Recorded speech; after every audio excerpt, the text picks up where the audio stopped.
Good morning বন্ধুরা। ঠাকুরঘর পরিষ্কার করে নিয়েছি। আর চলো আমি বৃহস্পতিবারে কী করে দিই পুজোটা দিয়ে তোমাদের দেখাই।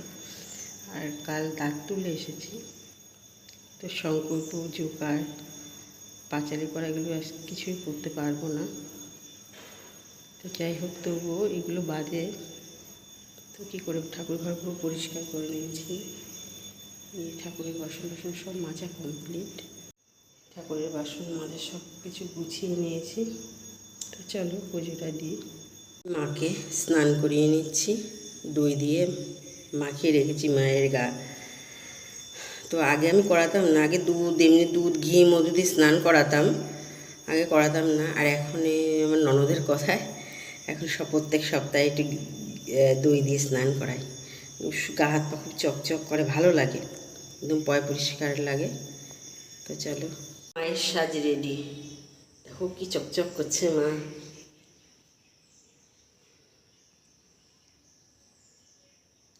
সত্যিই তাই দই দিয়ে স্নান করালে কি সুন্দর গায়ে গ্লেজ দেয় মায়ের।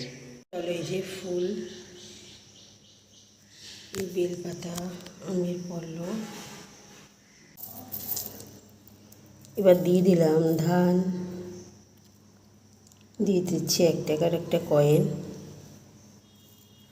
আর এবার দেব 7টা দুর্বা দিলাম। এবার বসিয়ে দিলাম ঘট, দেব আমের পল্লব। এবার দিয়ে দেবো পান, জলের মধ্যে একটা হর্তকি দিয়ে দিচ্ছি। এবার পানের পরে দিয়ে দেবো একটা সুপুরি।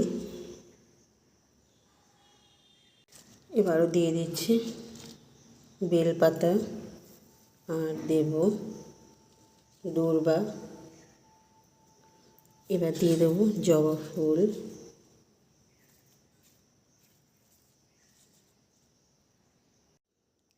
তো এবার ঘরটা বসিয়ে দিলাম। ফাইনালি ঘরটা বসিয়ে নিয়েছি। মালা নিয়ে এসেছিলাম, একটু মালাও পরিয়ে দিলাম মাকে।